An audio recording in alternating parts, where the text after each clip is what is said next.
are stories of women in Scripture who remind us of the strength of women at times in leadership, despite these stories emerging from a patriarchal society.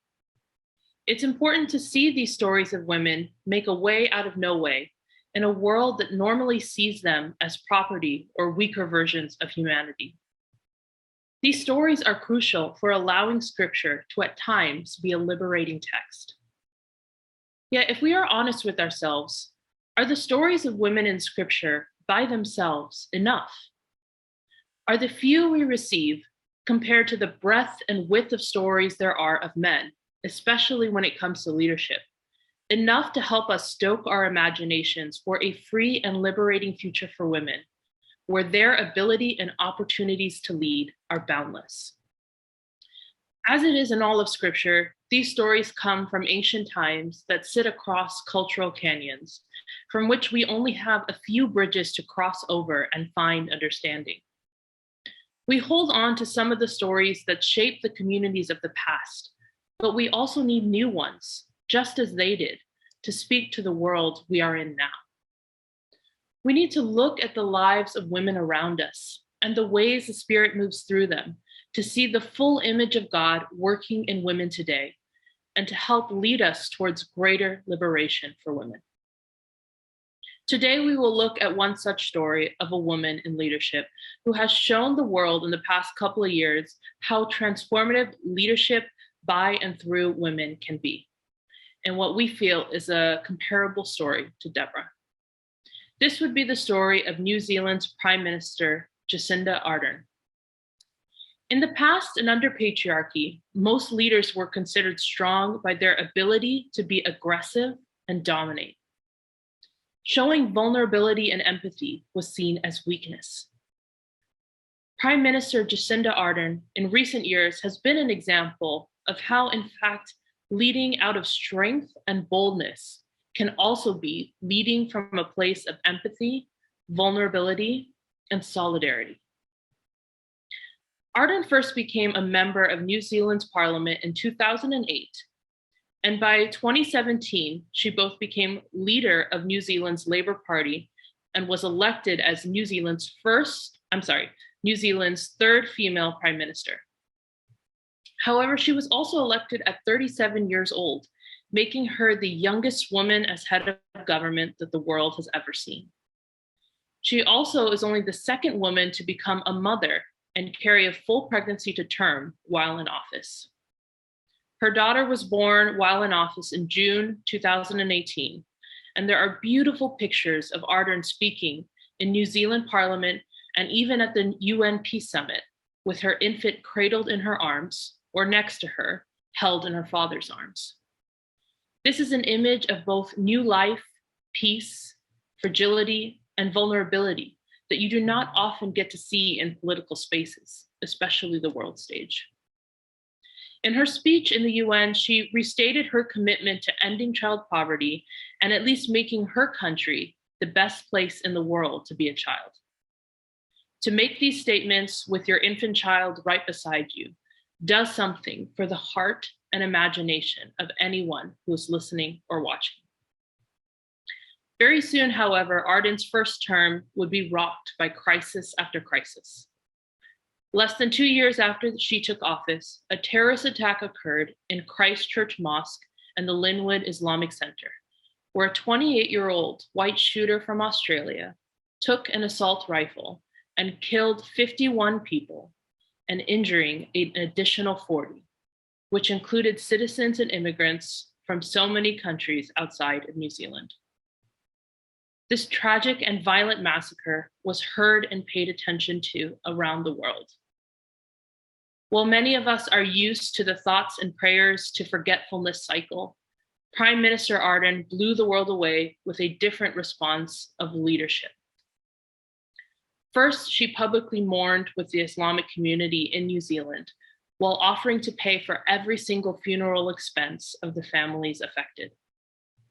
While reflecting on her thoughts when she first heard of the shooting, Ardern stated, "I just remember feeling this overwhelming sense of here are people who've made New Zealand their home.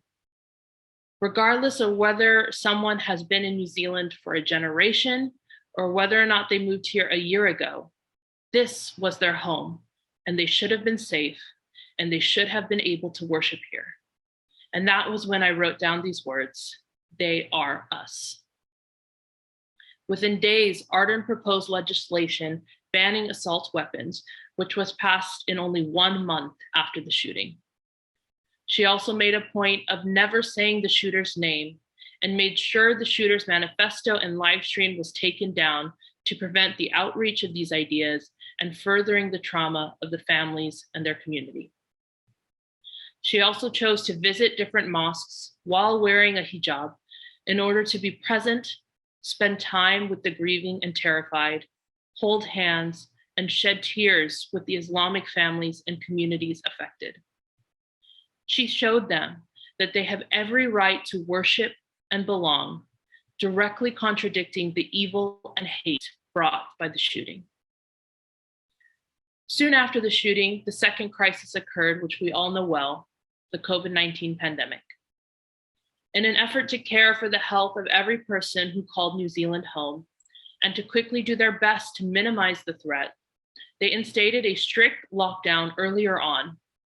All the while, Ardern was continuously communicating with the nation, understanding the fear and hardship that isolation presents, but helping them imagine together the better reality that they can strive for. She would sit down every week while going live to reassure and chat with the community, often with her daughter or kids' toys laying in the background as she mothered a nation. Sure enough, New Zealand has one of the lowest death tolls and caseloads in the entire world, and a healthcare system and workers that were not burned out and overwhelmed, and has had overall one of the most effective responses to COVID-19. She didn't peddle in misinformation or blame shift, but gently and empathetically led with wisdom. And everyone in her nation benefited. She showed the world a new kind of soft power of empathy and inclusion, a nurturing power that helps the land flourish from sickness and violence without being violent themselves. She shows that the strength of great decisions can come from leading through your emotions and your heart.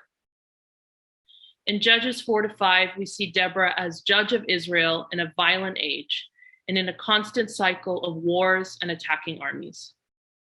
Cultural differences aside, it is a story of leadership in a world that necessitates violence. Deborah was a prophet, judge, and warrior, and her story reminds us of the strength of women and the strength of women in leadership. But the world of Deborah and Deborah's leadership also is a call to take up arms and to vanquish our enemies. And to what avail? In Judges 5:31, after Deborah's leadership, it says, the land had rest for 40 years.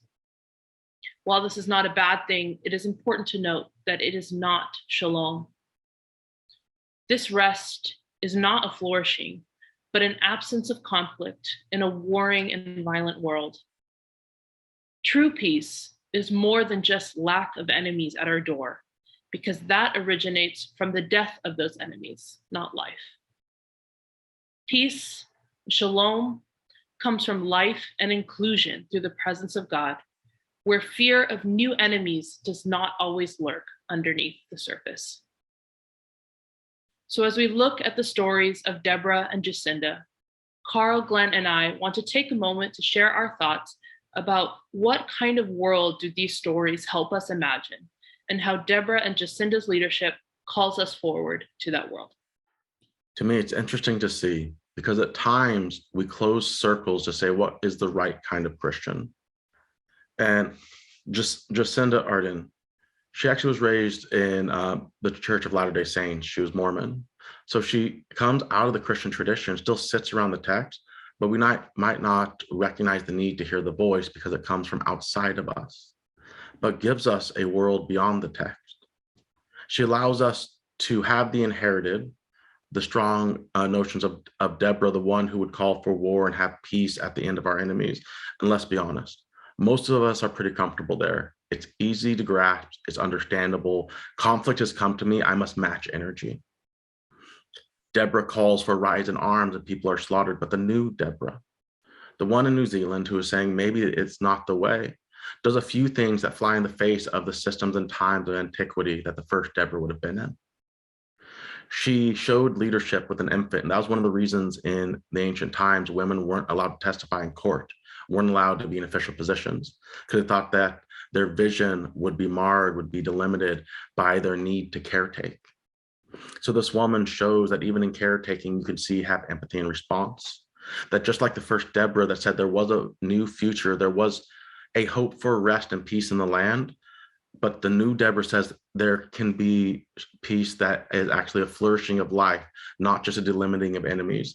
There is a peace that actually can create room for more things to prosper, as opposed to just pulling tighter and tighter ranks, making a purified us at the expense of any other life that is not us. And she called us forth in a time of chaos, in a time of, like was said, misinformation, in time a lot of governments trying to shift blame to say, oh, it cannot be us, give us more power, give us more authority. I know being in the United States, we had a lot of this. We would have misinformation and bad storytelling because people want to make sure to protect power, rather than say power has a responsibility to the people to respond. There was a few points that I found really interesting in what Megan shared about Jacinda. The one phrase, "they are us," has stood out to me as I listened to the rest of what she was saying, because that was, I think, the pivotal moment of her decision-making, of her leadership, of the way that she decided to move forward, was that if they are us, then there is no enemy to attack. There is nobody to say that they are not us. And at that moment, the idea of they are us only comes forward through what Megan said around the idea of empathy, vulnerability, and solidarity. And so just by simply saying that we refuse to make outsiders, but instead want to enlarge the table, want to broaden who is us, we have to approach it with empathy. We have to approach it with vulnerability, and we have to approach it from a place of solidarity. And we have to approach it from a place, I think, of humility as well, that doesn't say that just because we expanded the table for you, we can also then retract the table at another point as well. And I think what just from watching the story of Jacinda play out and what Megan was sharing about Jacinda, I see this ever expanding story, that even in the midst of crisis, in the midst of all these different things, she shows us a different image of what a leader could be. Even the image of her as a mother holding her child as she consoles a nation, as she walks with the nation through the COVID-19 pandemic. And there's this idea that, as again Megan said, her as a mother showed up not just in her ability to care for her daughter, but in her ability to care for her nation, and in her ability to care for New Zealand in these times of crisis. And I think that after literally centuries of different images of, you know, men being men who are leading these nations and whatnot, and it constantly brings us into the cycle of you know, there's maybe an absence of conflict. Usually even that's not really true. But what does it look like if we began to even reimagine the world through Jacinda's leadership and saying, okay, they are us. Our goal is now to expand the table. Our goal is now to show up with empathy, vulnerability, and solidarity.